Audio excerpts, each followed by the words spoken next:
नमस्कार साथियों, स्वागत है हमारे YouTube चैनल जीनियस क्लासेस में। आज हम आपके लिए लेकर आए हैं एग्रोनॉमी का एक इंटरेस्टिंग टॉपिक जो कृषि, जिसका नाम है कृषि अर्थशास्त्र एग्रीकल्चर इकोनॉमिक्स।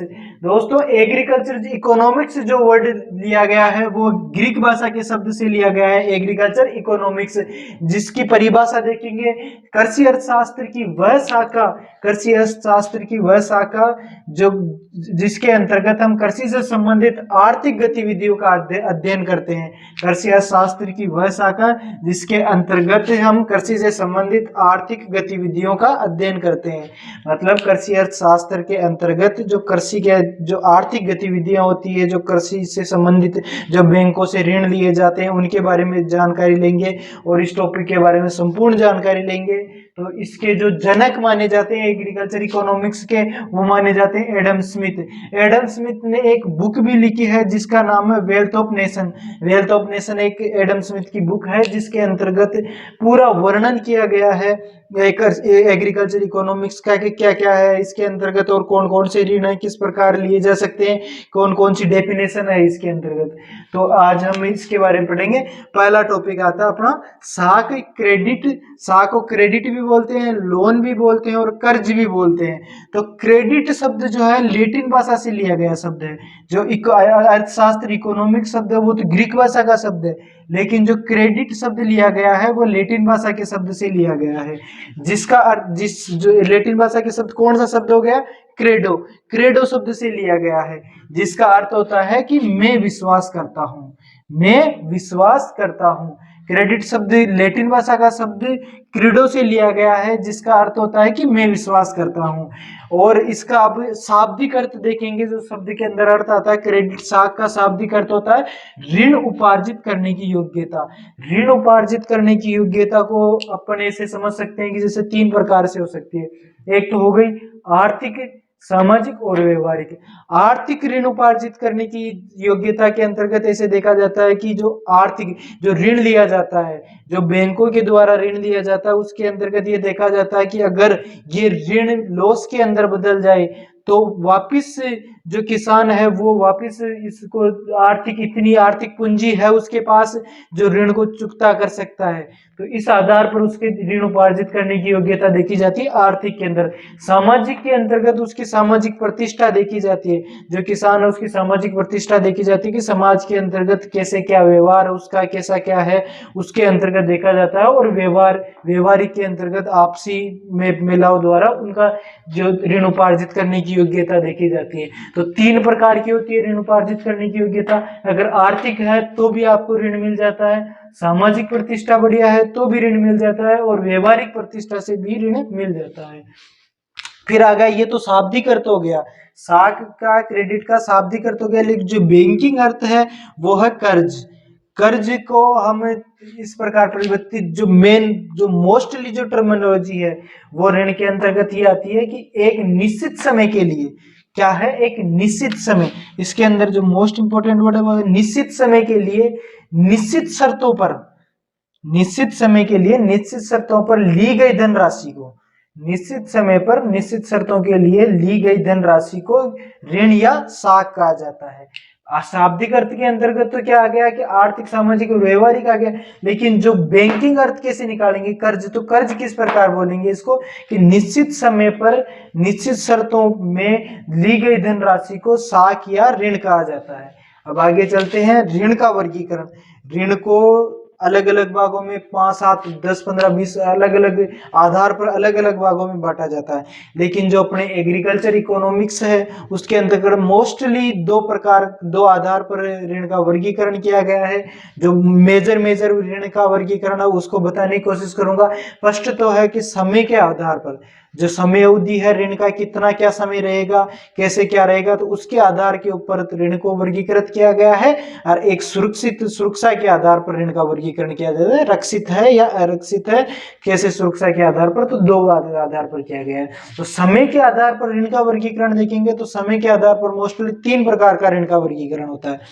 समय के आधार पर फर्स्ट ऋण का वर्गीकरण होता है अल्पकालीन ऋण, अल्पकालीन ऋण, मध्यमकालीन ऋण और दीर्घकालीन ऋण। जो जो अल्पकालीन ऋण होता है वो 5 से 12 माह के लिए लिया जाता है। कितने वर्ष, कितना समय अवधि होती है इसकी?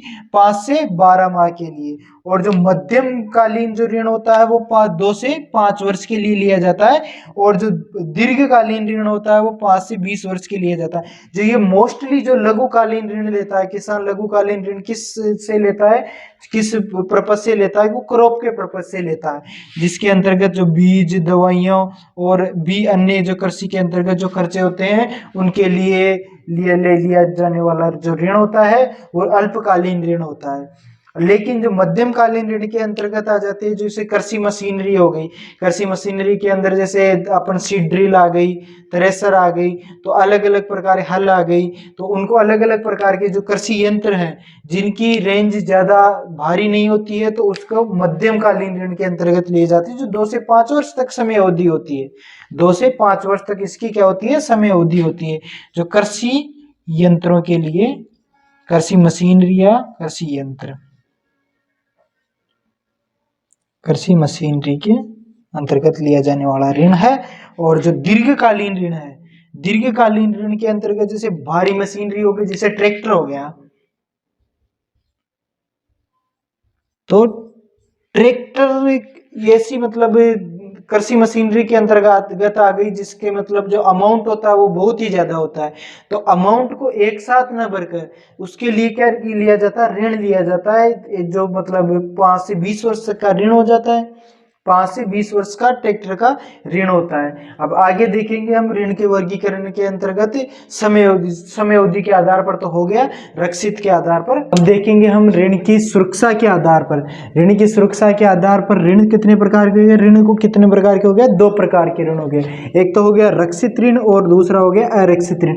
रक्षित ऋण और अरक्षित ऋण ऐसे हो गए, जैसे रक्षित ऋण के अंतर्गत तो जो ऋण लिया जाता है उसके बदले कोई न कोई वस्तु जो आपके लिए इम्पोर्टेंट होती है उसको गिरवी रखा जाता है, उसके बाद में आपको ऋण दिया जाता है। ऋण के मूल्य की वस्तु को या तो कम या ज्यादा हो सकती है, लेकिन उसको गिरवी रखा जाता है, बाद में उसको ऋण दिया जाता है, तो वो हो गया एक प्रकार से रक्षित ऋण हो गया। अरक्षित ऋण के अंतर्गत एक विश्वास का वो होता, विश्वास रहता है व्यक्ति के अंतर्गत दूसरे व्यक्ति के प्रति, जो ऋणदाता है वो ऋण ग्राही के प्रति विश्वास रखकर जो ऋण दिया जाता है वो अरक्षित ऋण के अंतर्गत आ जाता है। तो रक्षित ऋण में जो अपन गिरवी चीजें रखते हैं या जमानत रखते हैं वो कई प्रकार की, उसे 3-4 प्रकार की होती है, जो देखेंगे हम। चल संपत्ति की जमानत, चल संपत्ति के अंतर्गत आ गई जैसे ट्रैक्टर, कृषि मशीनरी, मोटरसाइकिल, जो भी आपकी जो चल संपत्ति होगी वो हो गई चल संपत्ति की जमानत के आधार पर लिए जाने वाला ऋण भी रक्षित ऋण कहलाता है, जिसमें चल संपत्ति में ट्रैक्टर को गिरवी रख दिया, आप किसी बड़ी जमीन खरीदने के लिए ऋण ले रहे हो जो 15 से 20 वर्षों के दीर्घकालीन ऋण के अंतर्गत आ जाता है, ऐसा ऋण बड़ा ऋण दिया जाता है जो। तो ये हो गया जिसके लिए अपने ट्रैक्टर को और इनको गिरवी रखकर फिर बाद के अंदर जो ऋण लिया जाता है।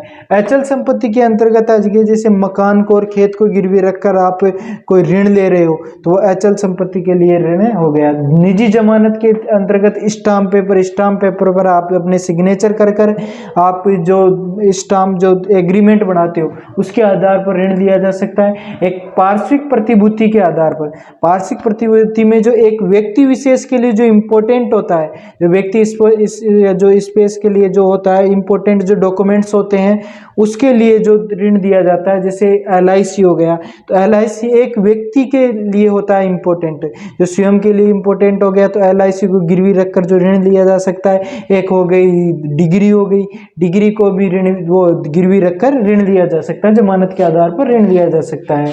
अब आगे अल्पकालीन, जो अल्पकालीन ऋण होता है, अल्पकालीन रक्षित ऋण भी हो सकता है और अरक्षित ऋण भी हो सकता है। जो अल्पकालीन होता है जो 5 से 12 माह के लिए होता है, जो क्रॉप के लिए लिया जाता है वो अब जो रक्षित और आरक्षित दोनों प्रकार का होता है, क्योंकि छोटा अमाउंट होता है और कम समय के लिए दिया जाता है, कम समय के, तो वो आरक्षित के अंतर्गत भी दे देते हैं, जिसमें अगले व्यक्ति के ऊपर भरोसा कर कर अपन ऋण दे सकते हैं। तो दोनों प्रकार का होता है। लेकिन जब भी बड़े अमाउंट की बात आती है, जबकि बड़े ज़्यादा समय के लिए और बड़े अमाउंट की बात आती है, तो वो ओनली सिर्फ किसके लिए, किसके अंतर्गत आएगा, रक्षित ऋण के अंतर्गत आएगा। उसके अंतर्गत या तो कोई चल संपत्ति गिरवी रखी जाएगी, अचल संपत्ति गिरवी रखी जाएगी, या निजी जमानत के स्टाम्प पेपर पर जो एग्रीमेंट बनाया जाएगा उसके आधार पर दिया जाएगा, या फिर पार्षिक प्रतिभूति गारंटी जो कोई व्यक्ति विशेष के लिए होती है उसके आधार पर दिए जाने वाला ऋण होता है, जिसके अंतर्गत मध्यमकालीन और